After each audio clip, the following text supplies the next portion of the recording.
lendo um texto de Viana de Carvalho, de uma nova compilação que foi feita, agrupando algumas mensagens que ele psicografara, falando da doutrina espírita. Eis que, em nenhuma delas, ele fala que o espiritismo precisa ser apresentado pelos oradores, pelos palestrantes, da forma mais clara possível, já que, diz ele, muitos oradores passaram ao longo das eras tentando construir pompas e maneiras espetaculares de apresentar uma verdade em que muitas vezes não se estava instalada na intimidade de cada um.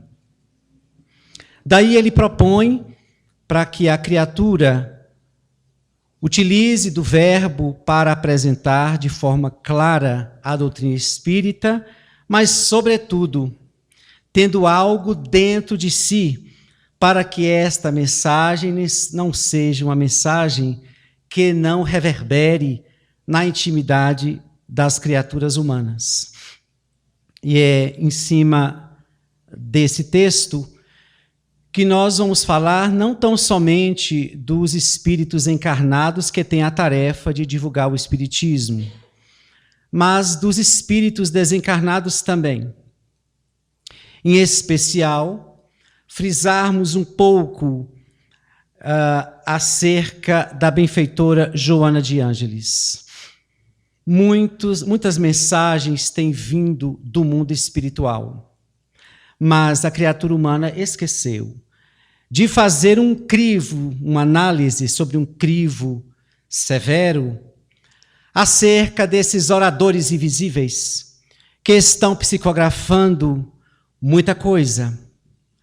E por estarem desencarnados, passam a ficarem destituídos de um exame acurado e severo, quando, por falta disso, muitos espíritos pseudo-sábios utilizam essa mesma pompa que Viana de Carvalho falou para muitos oradores que aqui reencarnaram, para camuflar interesses sórdidos, para ir deturpando uma verdade sólida que está estabelecida no Espiritismo. E é por conta disso que nós vamos recebendo várias informações que, se pararmos um pouco e utilizar o nosso sentimento ou a nossa postura que segue uma ciência, nós vamos perceber que nas entrelinhas, né, como podemos parafrasear o Evangelho, né, por detrás deste buquê de flores há insetos por debaixo das folhas. E assim é que enfatizamos a obra de Joana de Ângeles. Não é qualquer espírito. Ela não é qualquer espírito. E por conta disso, deveria ser uma literatura mais lida e estudada, sobretudo.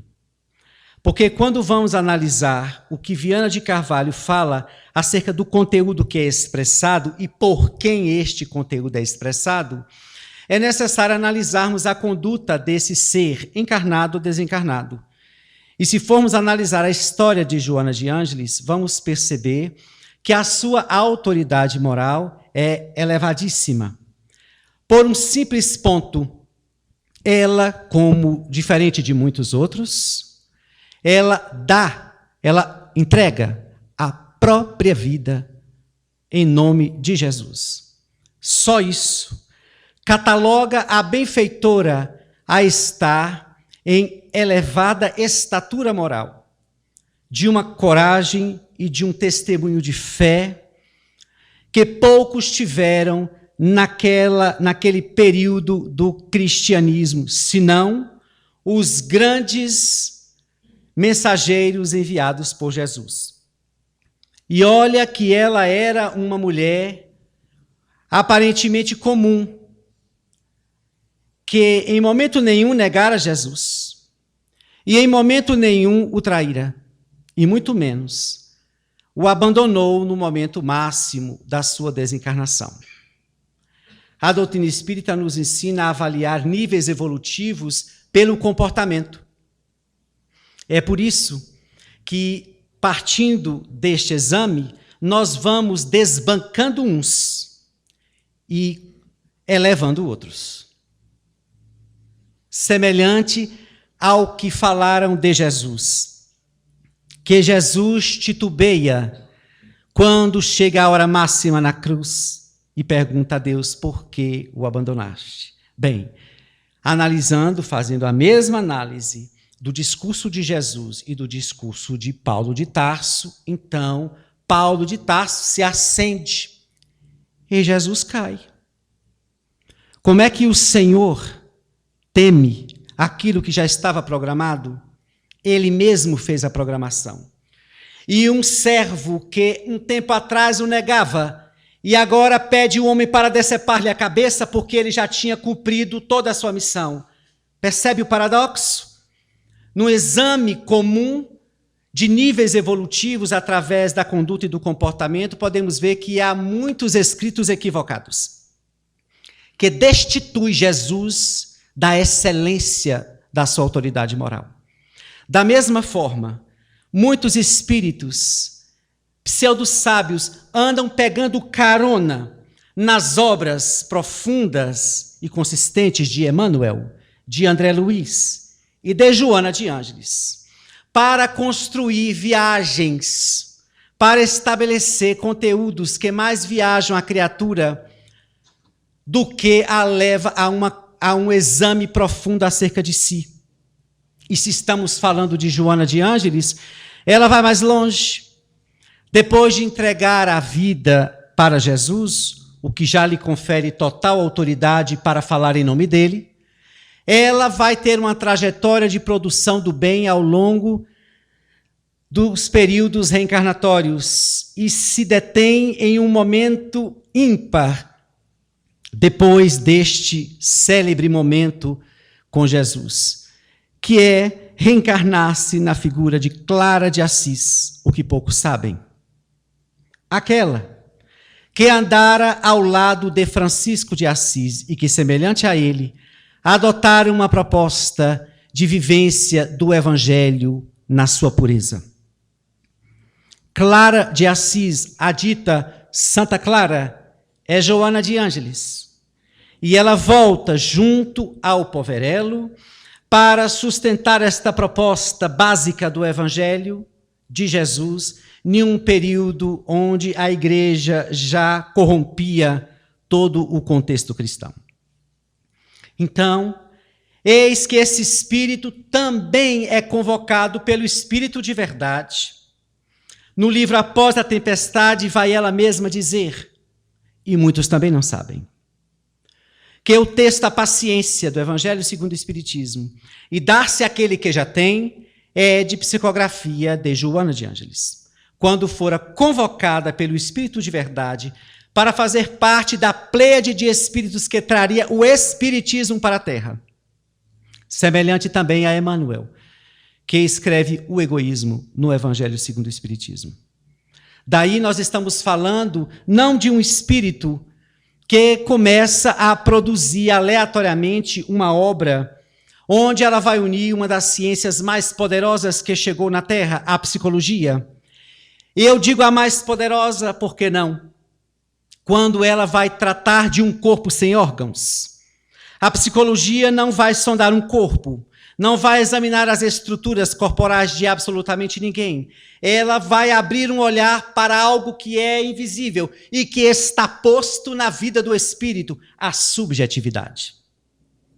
É a psicologia este grande ganho, que a partir dela começam-se as pesquisas acerca desse ser que transpõe a matéria. Esse ser psicológico, esse ser que absorve esses conteúdos da vida comum e vai expressando-os de variadas formas, que vai trazendo vários problemas, conflitos e dificuldades por conta dessa absorção subjetiva que a criatura faz. E a psicologia, quando chega, por Wundt, ela vai abrir esse olhar de pesquisa para a subjetividade da criatura. Por que não lembrar de Freud, que vai também ser enviado para abrir um novo leque à psicanálise, quando ele vai sondar o inconsciente. Tenta provar que a psicanálise é ciência, mas ele não consegue. E vem Jacques Lacan dizer logo em seguida que a psicanálise nunca foi e nunca será uma ciência, porque ela alcança um para além deste corpo, quando insere o corpo também dentro do processo do entendimento da criatura com ela mesma. Mas Freud, no contato com as histéricas, já ainda como médico, ele vai perceber aquelas mulheres adoentadas, desequilibradas, trazendo problemas de diversas ordens no corpo. Medicadas, recebendo tratamentos, ora de choque, até que um dia ele diz: eu posso conversar um pouco com elas? Pois não, fique à vontade. Elas já estavam quase que condenadas às suas problemáticas físicas e emocionais. E Freud começa a conversar com elas. E eis que ele faz vários encontros e, com o passar do tempo, as histéricas começam a melhorar.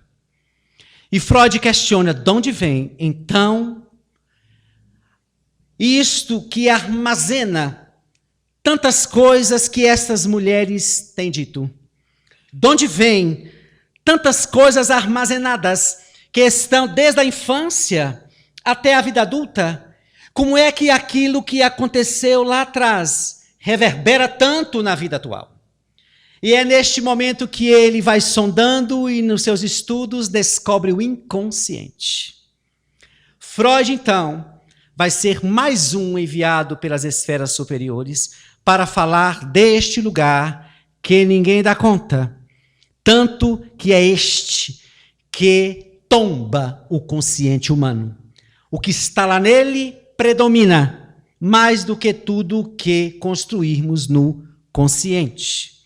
Através dessa chegada dessas ciências e da proposta da psicanálise, começa então a criatura humana a perceber que há algo para além desta vida cotidiana e comum. A criatura traz um universo particular, algo que nem ela mesma conhece, algo que muitas vezes a conduz e que traz uma difícil interpretação.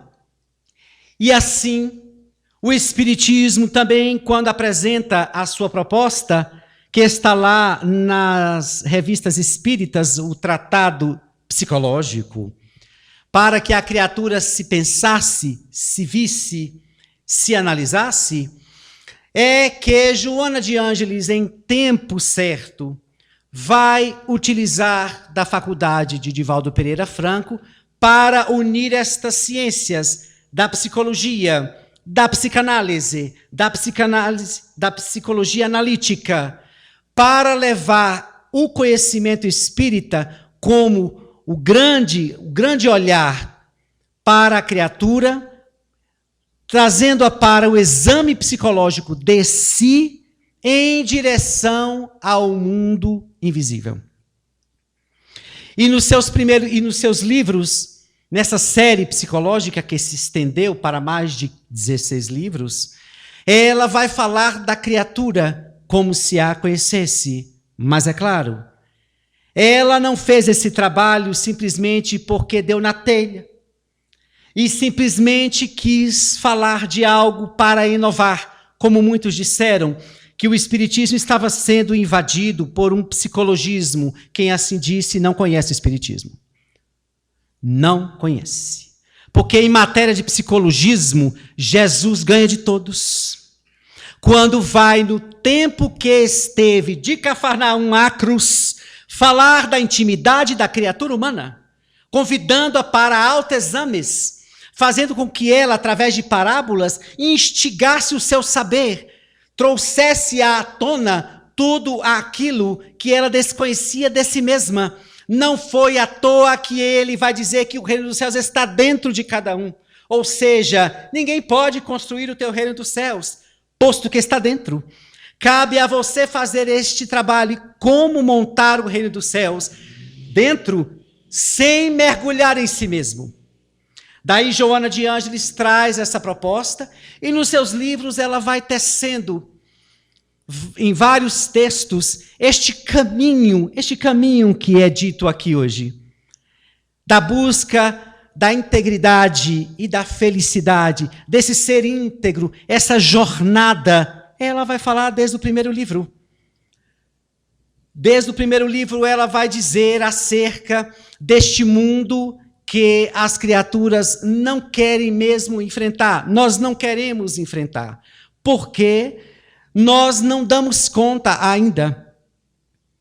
Porque perceber esse mundo interior significa tomar uma posição diante da realidade, ou manter-se no equívoco, ou despertar-se para a verdade.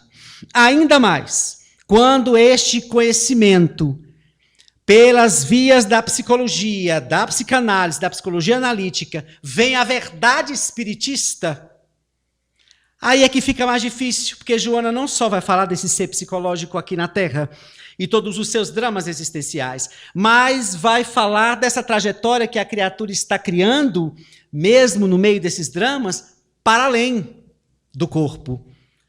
Organizar-se enquanto está reencarnado nas suas questões psicológicas para que não atravesse o portal da morte e chegue cada vez mais conflitado. Quando ela vai dizer que esse inconsciente profundo é um oceano, guarda todas as informações que trouxemos das priscas eras, não é? Não é assim que aprendemos no Espiritismo? Tudo está armazenado. Que é a soma dessas personalidades que trouxemos, estão uma tropeçando na outra, nessa atual existência. Daí as oscilações do comportamento, daí conflitos que buscamos entender até na infância e eis que não encontramos. É algo que está mais atrás. E é assim que ela vai nos convidando, em passos bem delineados, a encontrarmos conosco. Este é o grande desafio da criatura humana. Quando o Evangelho diz, bem-aventurados os que têm puro coração, porque verão a Deus, fica algo meio que místico, não é? Ver Deus. Qual a finalidade, qual o ganho de ver Deus lá? Me diga aí.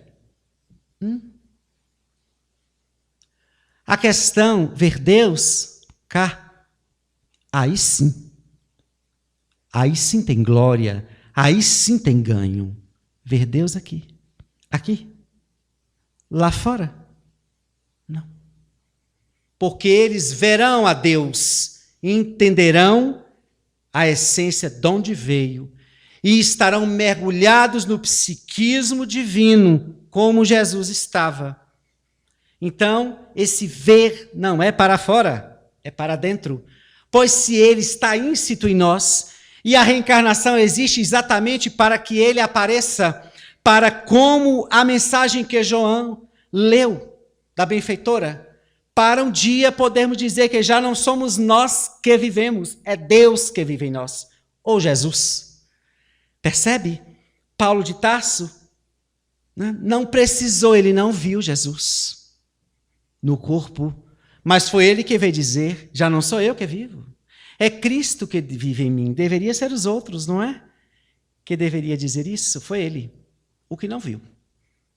Talvez para nos mostrar que não é da ordem do ver de ninguém, é da ordem do sentir a proposta e estar mergulhado na consciência divina. Não é por isso que Deus nos colocou as leis na consciência.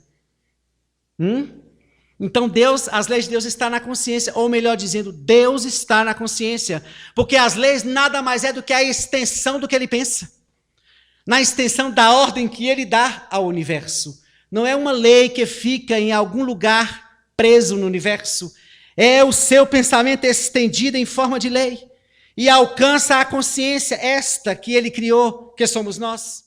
Então Joana de Ângeles, sabedora dessa proposta, ela vai convidar a criatura a descer um pouco, a visitar os porões da intimidade do inconsciente.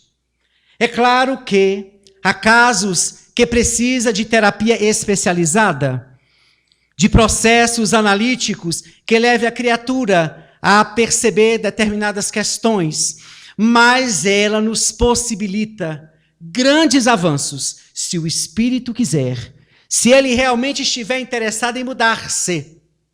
Eu, particularmente, falo para vocês, sempre falei, eu devo a minha vida a esse espírito de agradecimento. Porque nos períodos em que eu estava perdido e onde a psicologia não era algo de loucos, e jamais a minha família imaginaria algo desta forma, mesmo porque ninguém sabia dos meus dramas existenciais, foram os livros dela, que foram norteando-me. Mas norteando-me de que forma? Dizendo para onde eu vou? De maneira nenhuma. Dizendo quem eu sou. Mostrando-me nas imperfeições, nos conflitos, nas más tendências, nas fugas psicológicas, nos maus hábitos e em todo esse movimento que a criatura faz dentro de si, por ser um espírito altamente endividado, por ter tido uma infância e uma adolescência profundamente perturbadora e obsedada. Foi naqueles livros que eu fui percebendo que havia, por exemplo, um grande mal que nos arrasta e que nos impede o crescimento, a autocompaixão, a pena de si mesmo. Como se estivéssemos sido jogados no mundo e ficássemos a esmo, pedindo a Deus que olhe para nós.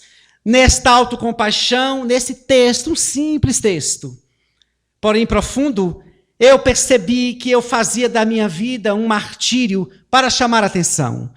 Até que nas leituras particulares que fui tendo, parecia que ela me conhecia. Mas não é que ela me conhecia. Todos terão a mesma sensação, porque ela está falando dos dramas da humanidade, até onde a criatura humana chegou e o que carrega dentro de si. Ela, mergulhada em estudos profundos no mundo espiritual, tem como consultório e tem como pacientes a humanidade inteira.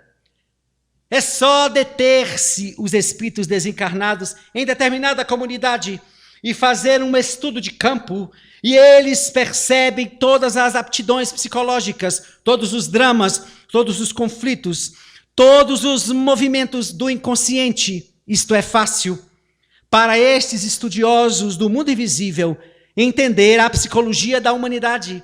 Não era assim que Jesus veio, pronto para estabelecer o seu propósito, o seu ministério, porque não foi à toa que ela o vai chamar de psicoterapeuta. É claro que ele deveria conhecer a psicologia das últimas humanidades que havia passado até ali, para estabelecer um discurso que pudesse alcançar a criatura em suas faltas, em seus vazios, em suas necessidades. Tocou tanto, foi tão assertivo, que até hoje estamos procurando, e interessante que não queremos encontrá-lo. E é por conta disso que ele vai tocar-nos profundamente, ao ponto de dizer: eu não vim trazer a paz, eu vim trazer a espada. Ele está falando de uma questão interior. Primeiro, porque ele, da mesma forma que ele vai dizer: no mundo tereis aflições, eu venci o mundo. Duas falas que quem lê de fora acha que Jesus veio como algum guerreiro, fazer alguma guerra, estabelecer alguma aflição, quando tudo foi o contrário. No mundo, que mundo é este? Tereis aflições, mas tendes bom ânimo, eu venci o mundo. Que proposta equivocada seria essa? Ensinar as pessoas a vencer o mundo é levá-la à queda, é levá-la para fora, quando o problema está dentro.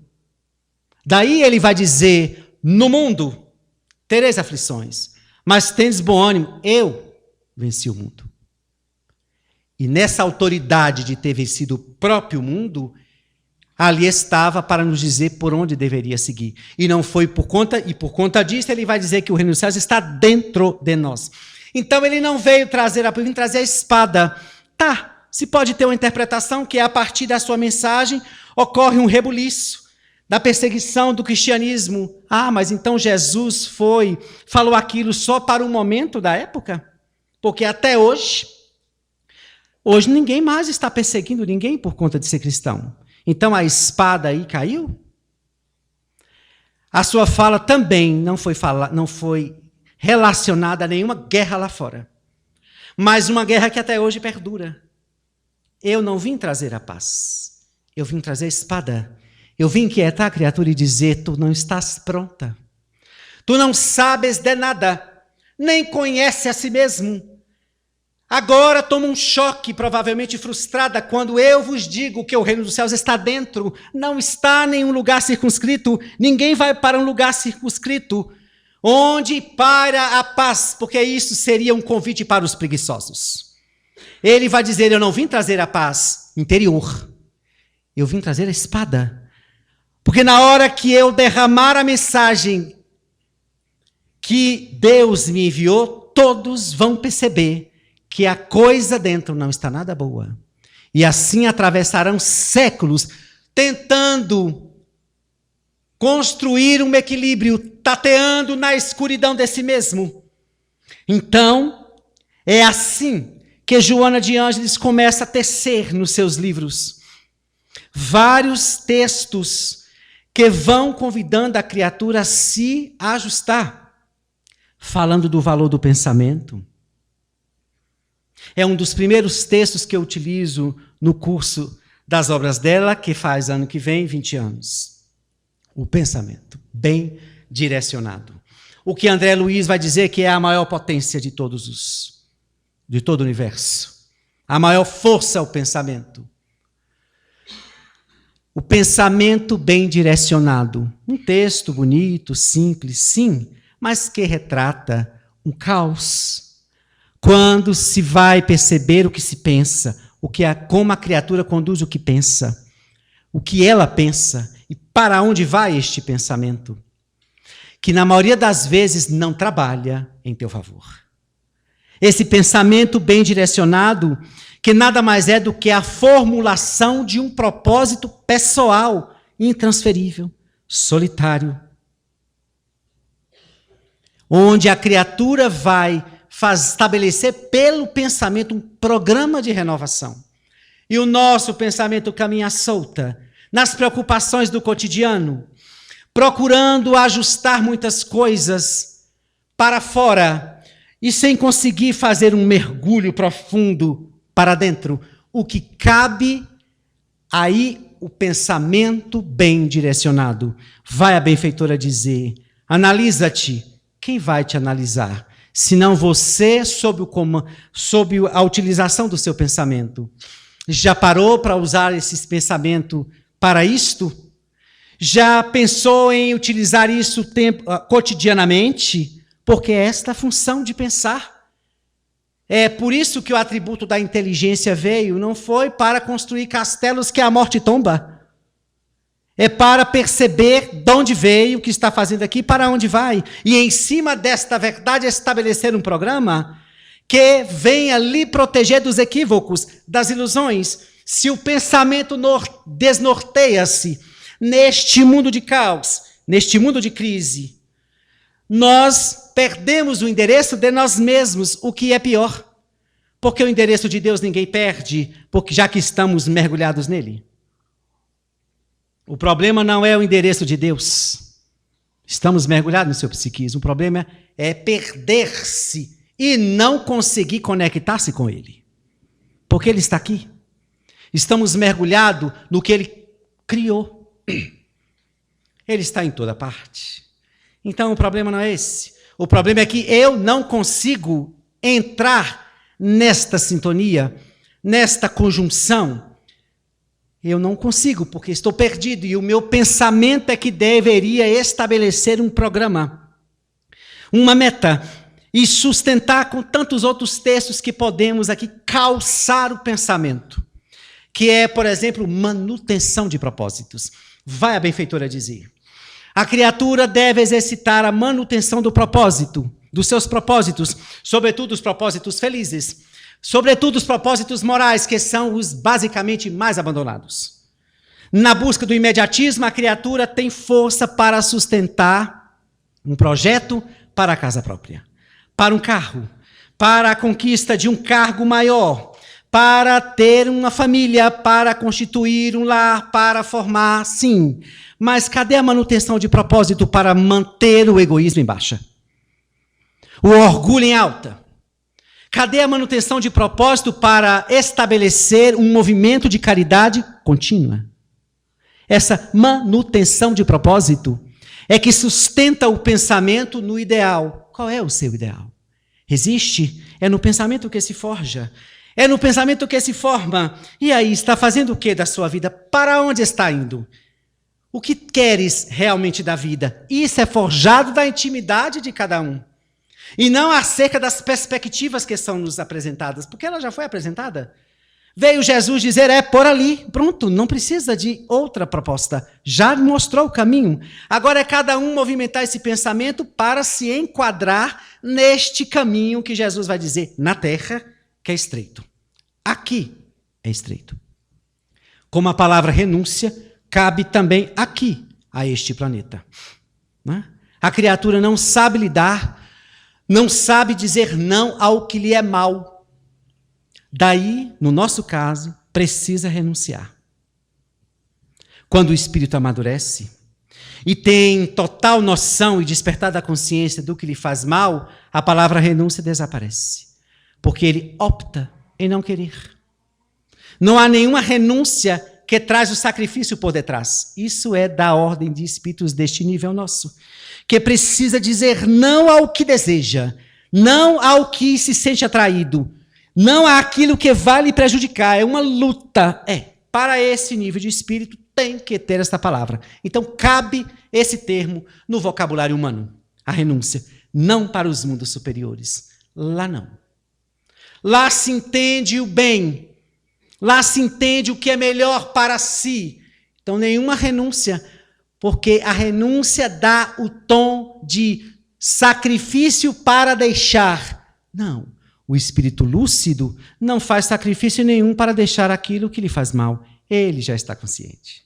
Daí, Joana vai falar dessa manutenção de propósito, que deve estar aí sustentando esse pensamento bem direcionado, que para nós deve ser a transformação moral. Mas ela também vai chamar-nos a atenção para perceber aonde podemos chegar na Terra, dentro das nossas possibilidades evolutivas. É quando ela tece o texto ser consciente. Que ela vai dizer que o ser consciente não é um ser perfeito. Não é uma pessoa que está dotada de luz e de equilíbrio total, mas é uma criatura que sabe da sua origem, da sua natureza e da sua destinação. E se assenta o comportamento sobre isso. Sabe da finalidade de estar no corpo, sabe a função do corpo, o valor do corpo. Conhece a reencarnação e o período curto que tem e a finalidade de reencarnar. E se insere nessas verdades e transita produzindo equilíbrio, paz e contínua renovação de si mesmo, utilizando as armas mais poderosas para isto acontecer. O amor e este sentimento distendido chamado caridade. Este é o ser consciente, que sabe dos seus deveres. Aquele dever que Lázaro vai falar no Evangelho segundo o Espiritismo. Dever de estar vinculado à voz da consciência. Trabalhando, então, o ser consciente, ele está desperto para os seus deveres. E é bom enfatizar que o desperto, nós não estamos falando no nível de consciência, de despertar, que é um nível superior. Nós estamos falando de despertar no sentido de saber a parte que lhe cabe dar conta, fazer na Terra. E é assim, com o pensamento ajustado, seguir produzindo seu aperfeiçoamento no bem que estende para si e naturalmente para os outros. Através de vários textos, Joana vai nos chamando a perceber os grandes conflitos que nos atrapalham, onde ela vai catalogar alguns como gigantes da alma. Não vamos falar deles, ciúme, inveja, ansiedade, medo. Não. Vamos logo na matriz. Naquela matriz que Emmanuel, no Evangelho, no texto O Egoísmo, vai dizer que enquanto o cristianismo não abater o egoísmo na terra, ele não terminou a sua tarefa. Eis aí uma das maiores metas que nós precisamos trabalhar em nós. Tombar esse egoísmo, que graça e ganha cidadania em nosso comportamento. E divide as criaturas. Tem se falado tanto em transição, já repararam? Palestras, seminários, congressos, é a transição planetária. Chegamos a ouvir as pessoas dizer, não, mas o processo está aí por causa da transição planetária. Se não tomarmos cuidado, vamos começar a dizer que o mal está fora. É uma transição que está acontecendo na Terra, por isso, não. A transição está na Terra por opção da criatura humana, porque está havendo uma transição dentro de cada um. A Terra não estertora sozinha. Se formos pegar qual é o problema da Terra, do orbe, no olhar geológico, as disfunções climáticas. Pronto. Né? Pronto, ela está em disfunção. Ela desequilibrou. Ponto final. Mais nada. Vamos agora olhar para a outra parte, onde está a transição. Está na criatura humana, nos seus transtornos interiores, que espoca e faz a paisagem da Terra tornar-se esta. Então, a transição está ocorrendo na intimidade de cada um. A Terra não tem nada a ver com isso, a não ser perceber a vibração densa dos seus habitantes. Mas ela não, ela está isenta. Mas há pessoas que falam tanto desse planeta em transição que parece que é o planeta que está rodando e o povo está rolando dentro dele. Não, é o contrário. É o povo que está rolando e a Terra sofrendo. É diferente. Para a gente sair desse olhar meio que místico, que muitas pessoas tecem. Não, a transição está acontecendo dentro da humanidade que não está aceitando os últimos chamados, porque não foram escolhidos. Então, como não conseguem deter o mal que ainda lhes caracteriza o comportamento, chafurda no desequilíbrio. E faz a humanidade ser este caos. Então, não há períodos previstos. Em momento nenhum, Deus estabeleceu que a Terra entraria em transição. Porque se conta com o livre-arbítrio das criaturas humanas. Não há determinismo quando há livre-arbítrio. É claro que, assim como um professor espera que a sua turma toda passe de ano, alguns não vão querer passar. Alguns vão brincar, vão fazer balbúrdia. Então, em momento nenhum, é chegado o momento de transição. Não há jeito. Eles mesmos vão desencadear uma crise. E nesta crise, a lei de evolução vai se apropriar dos recursos do sofrimento para fazer uma separação, joio e trigo, mundos inferiores, mundos superiores, mundo de regeneração. Mas nada estabelecido. Daí, abrindo parêntese, parem de dar atenção a tudo que chega por internet em matéria de previsão. Olha como nós estamos. Parece que está cada vez mais difícil adentrar na proposta cristã, neste seguir Jesus, que é o tema de amanhã aqui. Divulgar, falar e viver. Então, o que está acontecendo? É a criatura que não está percebendo os dramas particulares. E vem Joana de Ângeles, com muita cautela e sabedoria, dizer: está no teu mundo íntimo. Todo o material, toda a matéria para a construção da tua felicidade. Está na tua intimidade todos os dramas arquivados e que pode, através de um empenho, solucioná-los, diluí-los, expurgá-los, fazendo um exame contínuo acerca de si, queira conhecer-se.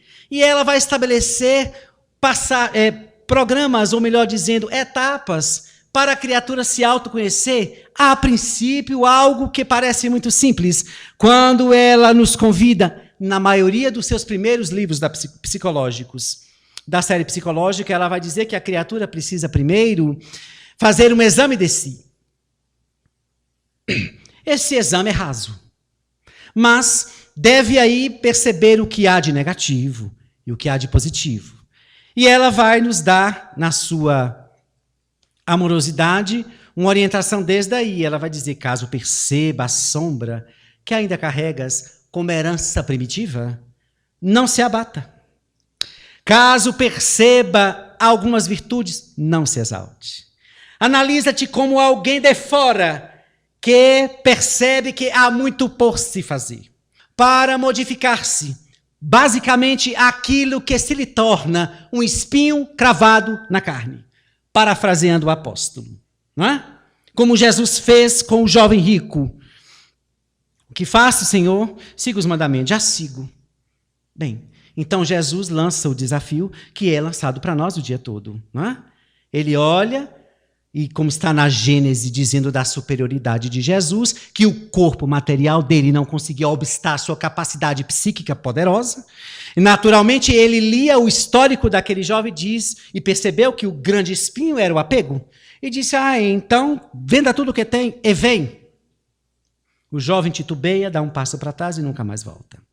Então, se Jesus tivesse que nos chamar pelo espinho cravado em nossas carnes, qual seria? O que é que Jesus pediria a mim para deixar? Deixa isso e vem. O que é? Porque cada um tem. Aquilo que todo mundo fala que é um calo, né? Eu tenho o meu calcanhar de Aquiles, enfim. Daí, Joana vai nos mostrando que, ao perceber, estabelecer um programa. E é neste momento que a gente quebra outro paradigma.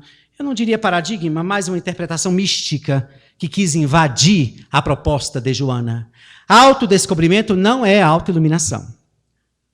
Tá bom? Não é. Uma coisa é passo para a outra.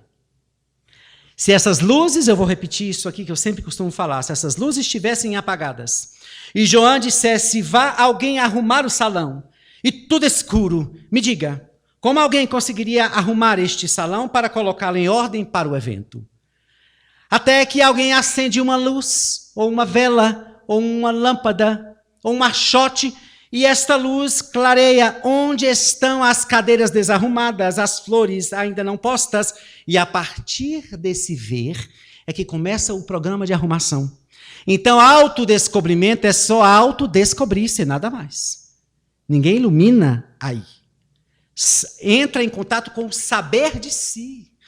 Descobrir-me, sim, e agora?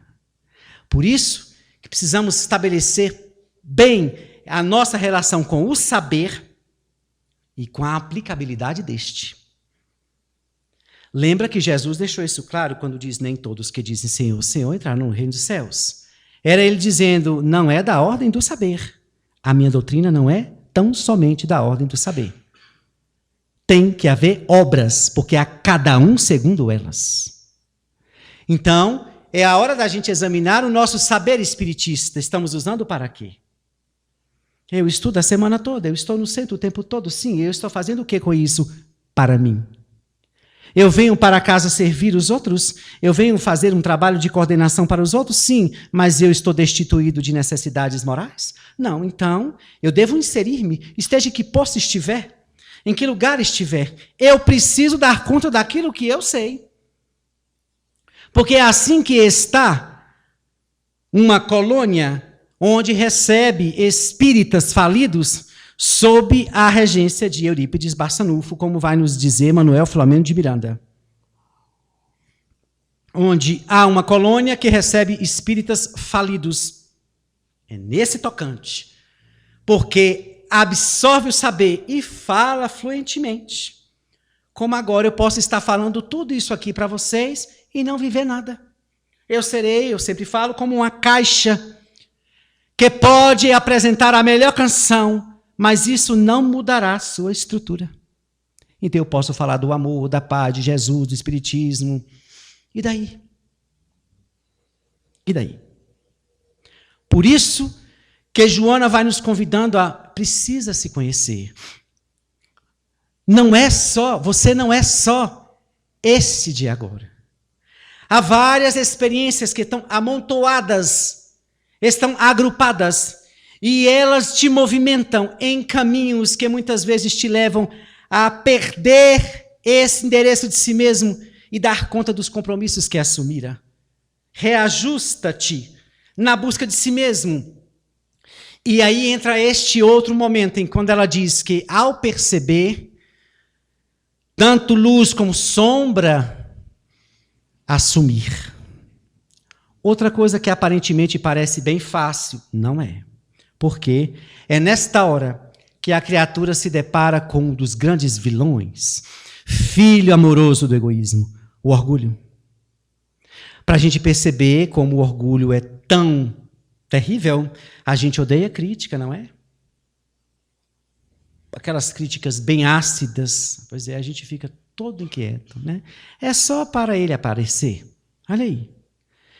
Então, assumir que se é egoísta, invejoso, e seja lá o que for, perceber defecções morais trazidas de antanho, coisas que se envergonha em enxergar, e que muitas vezes quem vem fazer o trabalho é o inimigo, como Emmanuel vai dizer no livro Pronto Socorro, o fiscal precioso. Se você não se dá conta dos dramas, das sombras, dos equívocos internos, o inimigo terá esta tarefa.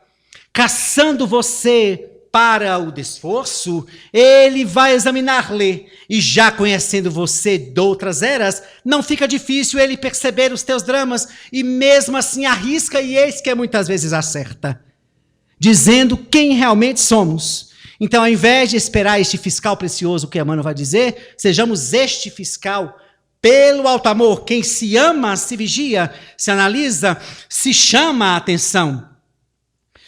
E aí entra aquela proposta do Evangelho, se eu não me engano no texto da indulgência, sede severos para com os outros. Seja severo para consigo mesmo e indulgente para os outros. Por que isso? Porque ali ele está propondo a caridade? Não, porque você só veio corrigir uma pessoa só. Você não veio corrigir a ninguém.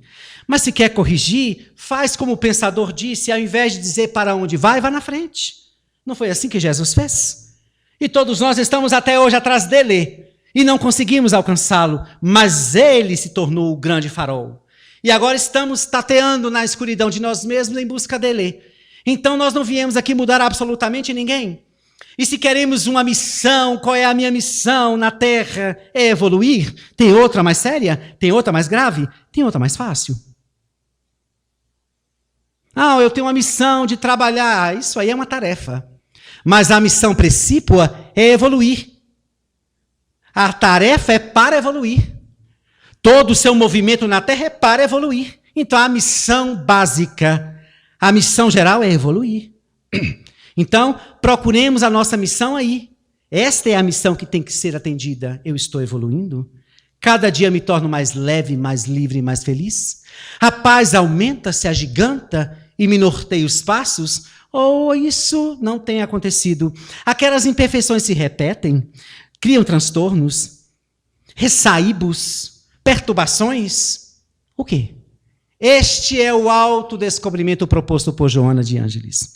Quando ela vai dizer da necessidade de sermos sinceros conosco, outro desafio. Sinceros conosco.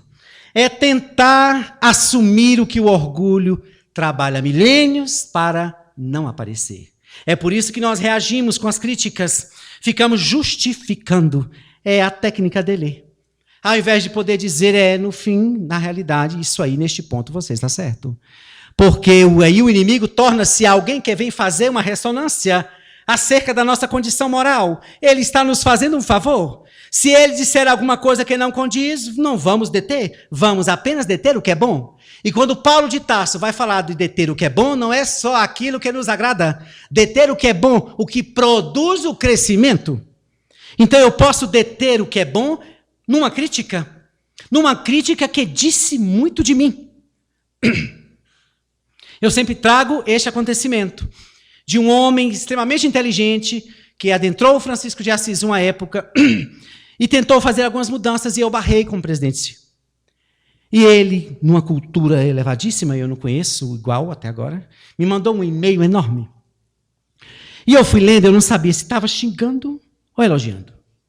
Mas era cada palavra linda, seu não sei o quê. Eu falei, o que é isso? É xingando ou é? E aí eu passei, corri para o Aurélio. Menino, era cada crítica. Mas numa classe eu nunca fui tão atacado com tanta cultura. Na hora eu pensei, eu falei, eu vou responder esse miserável. Quando eu fui, eu lembrei de uma prece de Francisco de Assis que também poucos conhecem. Esta é dele. Porque dizem que a outra não foi. Esta é dele. Bendito sejas. Quando ele vai dizer, bendito seja aquele que me nega a mão, que me dá as costas, que me cobra a perfeição. Bendito seja aquele que me humilha. Aquele que fala mal de mim. Eu estou reunindo aqui tudo que ele fala. Ele diz, porque este me leva à autoeducação, que me aproximará cada vez mais de Deus. Eu lembrei. Eu passei um mês lendo o e-mail que ele me mandou. E não é que ele tinha muita razão? Tinha. Ele sondou-me. Um raio-x ali passou na minha condição moral à época. E eu vi que ele estava certo em muita coisa. Sem ele saber, eu peguei o lixo e reciclei. Através daquele norte, eu entendi o que eu precisava mudar. Então, quem quer se autodescobrir, abre os ouvidos para a crítica. Seja ela qual for.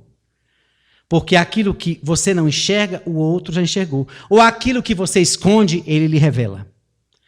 Se ele lhe revela, é algo que grita para além de você. Que não percebe, sai pelos poros. Então, autodescobrir-se é esse mergulhar em si, essa preocupação de se examinar. E é por isso que isso está inserido no Livro dos Espíritos, na questão 919. Me diga aí, meus irmãos. Vamos pegar as 5 obras. E vamos ler as 5 obras. Tá bom? Mas, se aquele comportamento proposto por Santo Agostinho não ocorrer, me diga como é que nós vamos assimilar tudo isso? Como é que nós vamos fazer essa ligação entre esse saber elevado com esse espírito inferior que somos? Como é que nós vamos fazer esta ponte? Como é que nós vamos construir esta dita convicção sem aquilo que está na 919? Me diga como. E aquilo não é só de Santo Agostinho, é de todos os grandes espíritos, Lao Tse, Krishna, Buda e por aí vai, Jesus e Joana de Ângeles. Quando ela nos convida a reparar o que estamos fazendo com a solidão. Estamos rechaçando a solidão, porque não sabemos lidar com os nossos vazios. Quando é muitas vezes nela que podemos encontrar a única pessoa que temos, nós mesmos. Ou como vai dizer um pensador, torna-se a solidão a sala de audiência de Deus. É a hora que podemos ouvir Deus, porque só queremos falar com Deus. Começamos a fazer a prece e não dá tempo. É igual aquela pessoa que conversa, quando a gente vai falar, ela já saiu. A gente fala, a gente pede, Deus está querendo falar. E Joana vai dizer isso. Deus quer falar também com você. Está disposto a ouvir? Faz silêncio interior. Outro texto dela. E ela vai trabalhando a criatura nessa proposta, fechando, dizendo no texto, o ser bipolar. Quando ela vai dizer, tens sombra, tens luz, não ouse lutar contra a tua sombra, porque está lutando contra ti mesmo. A sombra nada mais é do que herança primeva, que você trouxera, e que cabe pela iluminação de si mesmo, pelo trabalho de crescimento espiritual, é que você vai liquidando, mandando a escuridão, a sombra, bater em retirada.